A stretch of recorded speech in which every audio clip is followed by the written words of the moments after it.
तो दोस्तों, स्वागत है आपका मेरे चैनल GFX आर्ट में। मैं हूं आपका ट्रेनर सैम और सीखते हैं आज फोटोशॉप में रबर स्टैम्प इफेक्ट किस तरह बनाना है।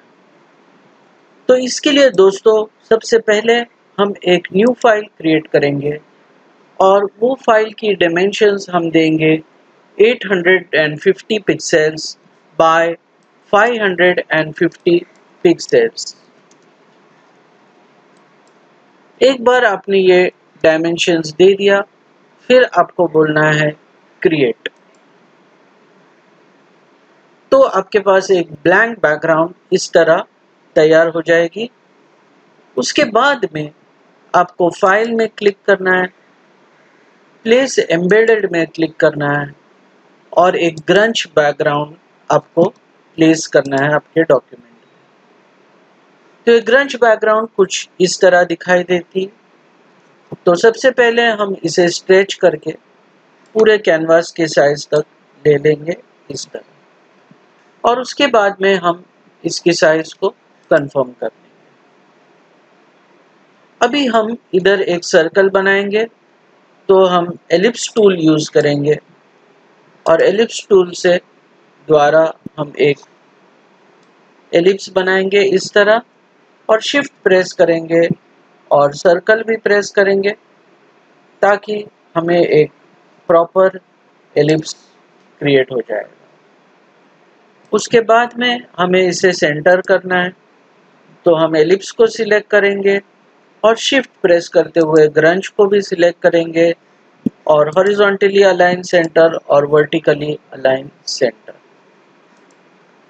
अभी ये जो एलिप्स है हम इसे और 3 बार डुप्लीकेट करेंगे, तो उसके लिए शॉर्टकट है कंट्रोल जे और कंट्रोल जे। तो 4 सर्कल बन गए। पहले सर्कल को हम नाम देंगे सर्कल 1, दूसरे सर्कल को नाम देंगे सर्कल 2, तीसरे सर्कल को नाम देंगे सर्कल 3 और आखिरी सर्कल को नाम देंगे सर्कल 4। अभी हम पहले सर्कल पे क्लिक करेंगे और इस पे हम 2 बार क्लिक करेंगे ताकि हम इसकी स्ट्रोक एडजस्टमेंट कर सकें। तो इसकी जो स्ट्रोक है हम इसकी साइज देंगे 6 पॉइंट्स। तो ये स्ट्रोक की साइज हो गई है 6 पॉइंट्स और ओके बोल देते हैं। उसके बाद में हम सर्कल 2 पे क्लिक करते हैं। ओके, और ये सर्कल 1 में एक और चीज ध्यान रखना है कि आपको इसकी फिल टोटल 0 कर देना है और स्ट्रोक 6। फिर हम सर्कल 2 पे जाते हैं और कंट्रोल टी प्रेस करके इसको ट्रांसफॉर्म मोड में लेके आ जाते हैं। ट्रांसफॉर्म मोड में आने के बाद आपको इधर प्रोपोर्शनेट मेंटेन एस्पेक्ट रेशियो पे क्लिक करना है और इसका जो प्रोपोर्शन है हम 95% कर देते हैं और फिर हम इसकी फिल को 0 कर देते हैं और जो इसका स्ट्रोक है उसे हम कर देते हैं 4 पिक्सेल्स और ओके बोल देते हैं। उसी तरह हम सर्कल 3 पे जाते हैं और इसको कंट्रोल टी प्रेस कर लेते हैं हम, ताकि सर्कल 3 जो है वो हमारा ट्रांसफॉर्म मोड में आ जाएंगे। ये देखिए सर्कल 3 और कंट्रोल टी।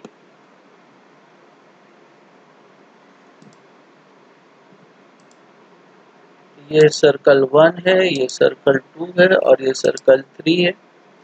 एक बार आपका सर्कल 3 ट्रांसफॉर्म मोड में आ गया, उसके बाद में आपको इसको 75% करना है और इसका जो फिल है वो 0 कर देना है और इसका जो स्ट्रोक है वो आपको 6 पिक्सेल्स कर देना है। और जो आखिर का सर्कल है, सर्कल नंबर 4, उसे भी हम कंट्रोल टी प्रेस कर लेते हैं और इसे हम प्रोपोर्शन देते हैं 70% और इसका भी फिल हम 0 कर देते हैं और इसका स्ट्रोक जो है वो हम कर देते हैं 4 पिक्सल और हम ओके बोल देते हैं। तो आपको 4 सर्कल दिखाई देने चाहिए, मगर अगर आपको इस तरह अधिक सर्कल दिख रहे हैं तो आप पहले सर्कल 1 पे क्लिक कीजिए और उसे 2 बार क्लिक कीजिए ताकि आप इसके स्ट्रोक को चेक कर सके, वो 6 पिक्सल है, बराबर है। उसके बाद में आप विंडो में जाइए और प्रॉपर्टीज को ओपन कीजिए और प्रॉपर्टीज में ये वाली जो ऑप्शन है इधर, set the shape stroke with, इसको आप 0 कर दीजिए ताकि वो आपकी ओरिजिनल स्ट्रोक विथ ले। तो जो ओरिजिनल आपकी स्ट्रोक विथ है डॉक्यूमेंट के लिए वो 6 पिक्सल है, बराबर है। इस तरह आप सर्कल 2 को सिलेक्ट कीजिए, इसके भी आप प्रॉपर्टीज चेक कीजिए और इसकी भी जो विड्थ है वो आप 0 पिक्सल कीजिए। इसी तरह आप सर्कल 3 को सिलेक्ट कीजिए और इसकी भी जो विड्थ है वो 0 कीजिए और आखिर सर्कल 4 को सिलेक्ट कीजिए और इसकी विड्थ भी 0 कीजिए। तो इस तरह आपको 4 सर्कल्स क्रिएट करने हैं।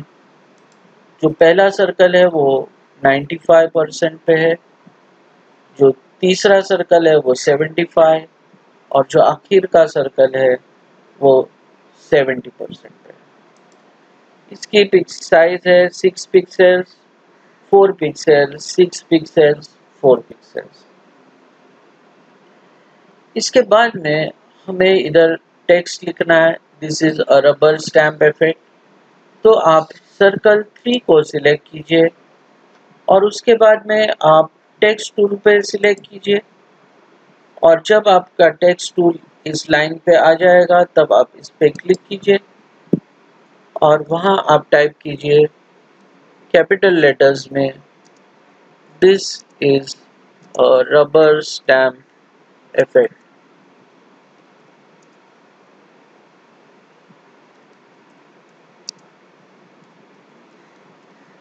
इन फोटोशॉप।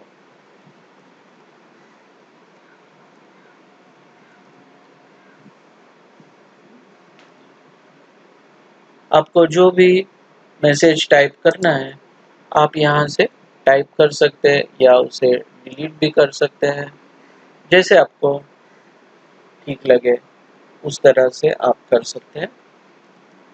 अगर मुझे ये टेक्स्ट के इंटर कैरेक्टर स्पेसिंग को एडजस्ट करना है तो फिर मैं विंडो में जाऊंगा और प्रॉपर्टीज में जाऊंगा। तो इधर मुझे ये टेक्स्ट की इंटर ट्रैकिंग की जो स्पेस है वो मैं कमी कर लूँगा ताकि मुझे ये एक बहुत ही अच्छी तरह से दिखाई दे। तो अभी आप देखेंगे तो आपका टेक्स्ट बहुत अच्छा दिख रहा है। उसके बाद में इसके बाहर मुझे एक गियर इफेक्ट देना है। तो गियर इफेक्ट देने के लिए मैं ये जो एलिप्स टूल है यहाँ से कस्टम शेप टूल सिलेक्ट करूँगा और कस्टम शेप टूल में जाके मैं ये वाला इफेक्ट जो है ये वाला वो सिलेक्ट कर लूँगा और सेंटर से मैं एक गियर बनाऊँगा इस तरह, जो हमारे बाहर वाले सर्कल जो सर्कल नंबर 4 है उसको वो टच होना चाहिए। इस तरह से मैं बना दूँगा और फिर ये जो हमारा गियर है और बाकी सब आइटम को मुझे सेंटर करना है। तो मैं सबको सिलेक्ट कर लूँगा इस तरह से, सब जो हमारे इफेक्ट है और ग्रंज, और उसके बाद में उसे हॉरिजॉन्टली सेंटर, वर्टिकली सेंटर, ताकि वो अच्छी तरह से सेंटर हो जाए। फिर मैंने ये जो व्हील बनाया है, अभी मुझे चाहिए कि इसका जो ये गियर है उसका फील भी मुझे ब्लैक कर देना है। तो उसके लिए हम क्या करेंगे कि इसे डबल क्लिक करेंगे गियर को, और इसमें आपको कलर ऑप्शन मिल जाएगा इधर। तो आप इसे बता सकते हैं कि मुझे इसे पैटर्न से भरना है इस तरह, या ग्रेडियंट से भरना है इस तरह, या कलर से भरना है। मगर अभी ये जो फिलहाल इफेक्ट आ रहा है ये इसके बॉर्डर को आ रहा है, और मुझे जो इफेक्ट चाहिए वो इस गियर के फील को चाहिए। तो दोस्तों, जब आपको इस गियर को फिल करना है तो पहले तो आप ये सिलेक्शन टूल से गियर को सिलेक्ट कीजिए। उसके बाद में आप इस टूल पे आ जाइए और यहाँ से आपको एक फिल ऑप्शन मिलेगा। तो इसमें से आप ब्लैक सिलेक्ट कीजिए ताकि आपका गियर है वो पूरी तरह से ब्लैक से फिल हो जाएगा इस तरह से। उसके बाद में एक बार आपने वो गियर को फिल कर दिया ब्लैक कलर से, फिर हम इसे चाहते, आप देखते हैं कि आपका जो गियर है वो थोड़ा सा कट हो रहा है। तो मैं इस गियर को जरा छोटा कर लेता हूँ ताकि वो हमारा फोर्थ सर्कल को प्रॉपरली कवर करे। और एक बार मैं वापस से सबको सिलेक्ट कर लेता हूँ शिफ्ट करते हुए, और सबको प्रॉपरली अलाइन कर लेता हूँ हॉरिजॉन्टली और वर्टिकली। और तब भी अगर आपका गियर बराबर नहीं है तो आप वापस से गियर को सिलेक्ट कीजिए और थोड़ा साइज कीजिए, और वापस से आप सबको सिलेक्ट कीजिए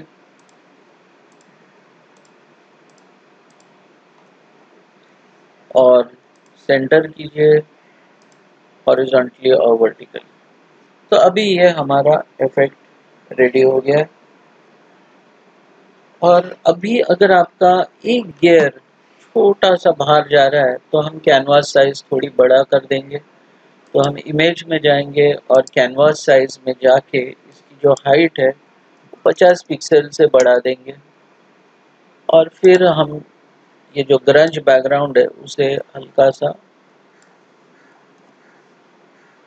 पहले हम डी सिलेक्ट करेंगे सबको और सिर्फ ये ग्रंज बैकग्राउंड को सिलेक्ट करके हल्का सा इसे बड़ा कर देंगे ऊपर से और नीचे से। और अभी आपका गियर पूरा आपको दिखाई दे रहा है इस तरह। अभी इसके सेंटर में हमें वो जो स्टैम्प इफेक्ट देना है इस तरह, देखिए ये सेंटर में जो इफेक्ट है। तो उसके लिए हम एक इमेज लेंगे जो इस तरह रहेगी। मैं वो इमेज ओपन कर लेता हूँ और अभी इस इमेज में से हमें इसे क्रॉप करना है। तो आप क्रॉप टूल सिलेक्ट करेंगे और धीरे से इसे इस तरह से क्रॉप कर लेंगे लेफ्ट साइड से और राइट साइड से और नीचे से। फिर आप इसे कंफर्म कर लेंगे इस तरह। फिर आप इसे अनलॉक करेंगे और एक न्यू लेयर लाएंगे, इसे ऊपर ले लेंगे और इसकी जो बैकग्राउंड है वो आप डिलीट करेंगे। तो मैजिक वैंड से आप सिलेक्ट कर लेंगे। अगर कुछ एरिया सिलेक्ट नहीं हो रही है तो शिफ्ट करके आप सिलेक्ट कीजिए और उसे डिलीट कीजिए। उसके बाद में अभी हमें इसे एक इफेक्ट देना है स्टैम्प वाला। तो आप फिल्टर में जाएंगे और फिल्टर गैलरी में जाएंगे पहले आप सिलेक्शन निकाल लीजिए और फिर फिल्टर में जाएंगे और फिल्टर गैलरी में जाएंगे। इसमें सबसे इम्पोर्टेंट बात आपको ध्यान में रखना है कि जो आपका फोरग्राउंड कलर है वो ब्लैक रहेगा और बैकग्राउंड कलर को वाइट रहना चाहिए, या तो फिर आपको इफेक्ट नहीं दिखाई देगा। तो एक बार आपने ये कर दिया, फिर आप फिल्टर में जाइए, फिल्टर गैलरी में जाइए, उसमें आप स्केच में जाइए और उसमें स्टैम्प में जाइए। स्टैम्प में आप लाइटनेस और डार्कनेस को एडजस्ट कर सकते हैं। तो हम लाइट और डार्क को 7 रखेंगे और स्मूथनेस को 1 और ओके बोलेंगे। फिर हम इस इमेज को उठा के अपने डॉक्यूमेंट में लेके आ जाएंगे और इसे सेंटर में प्लेस कर देंगे इस तरह। एक बार हमने इमेज को सेंटर में प्लेस कर दिया, फिर हम इमेज को साइज कर लेंगे।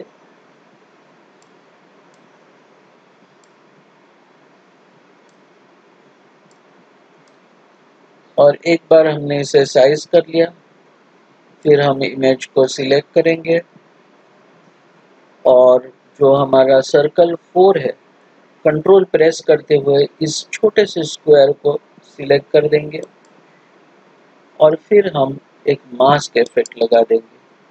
तो ये हमारा जो इमेज है वो अंदर के सर्कल में मास्क हो गया।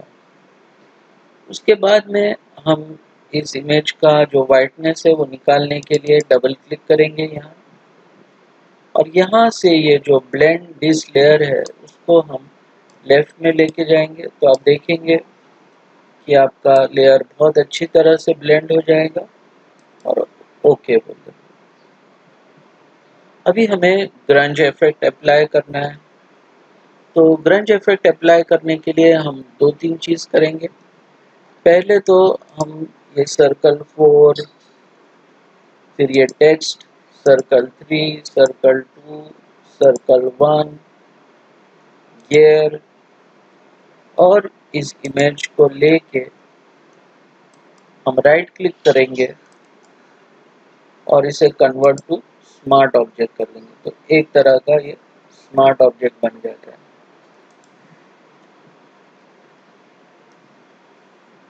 तो दोस्तों, अभी आपको क्या करना है कि ये जो हमारा स्मार्ट ऑब्जेक्ट है उधर हम एक न्यू लेयर मास्क डालेंगे और फिर हमें ये ब्रश टूल लेंगे और ब्रश टूल में से हम एक ग्रंज ब्रश लेंगे। ये देखिए ग्रंज ब्रशेस है, और इधर हम थोड़ा ग्रंज इफेक्ट दे देंगे जिससे आपका जो डॉक्यूमेंट है उसे एक पुराने टाइप इफेक्ट आनी शुरुआत हो जाएगी इस तरह से। और उसके बाद में आप एक न्यू लेयर बनाएंगे इस तरह और ब्रशेस को सिलेक्ट करेंगे और आप एक ब्रश सिलेक्ट करेंगे जिसे बोलते हैं रबर स्टैम्प ब्रश, और उसमें ये स्टैम्प लाइंस वाला ब्रश हम सिलेक्ट करेंगे। इसकी साइज कुछ 1500 तक देखते हैं और इधर क्लिक कर देते हैं। तो ये बहुत ही बड़ी हो गई है, तो हम इसकी साइज कुछ कर देते हैं 950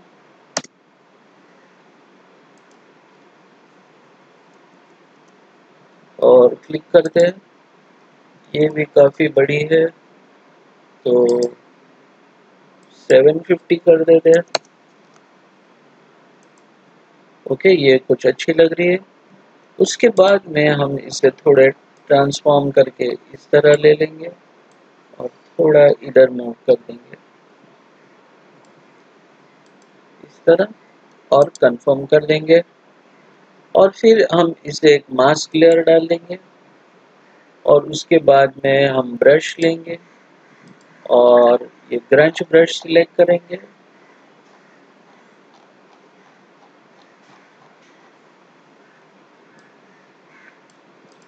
और ये जो लाइंस है उसके ऊपर हम हल्का हल्का ग्रंज इफेक्ट दे देंगे ताकि जो इमेज भी आपका दिखाई दे और लाइंस भी हल्के हल्के से डिसअपियर्ड ऐसे दिखाई दे।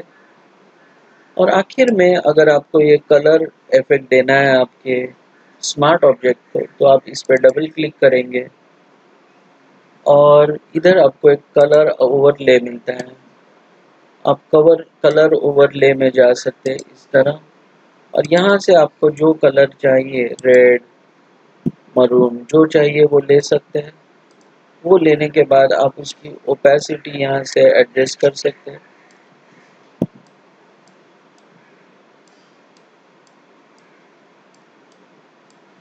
जैसे आपको चाहिए, और यहाँ से आप उसे डिज़ोल्व या जो इफेक्ट आपको देना चाहिए आप वहाँ से कलर ओवरले में दे सकते हैं,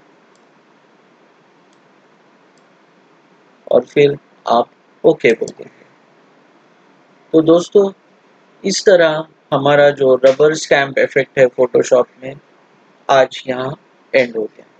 आशा करता हूँ आपको ये सेशन अच्छा लगा है, और अगर आपको ये सेशन अच्छा लगा है तो प्लीज़ मेरे चैनल को लाइक कीजिए, सब्सक्राइब कीजिए। इसी के साथ आज का सेशन यहीं समाप्त होता है। फिर मिलेंगे अगले सेशन में, तब तक के लिए अलविदा।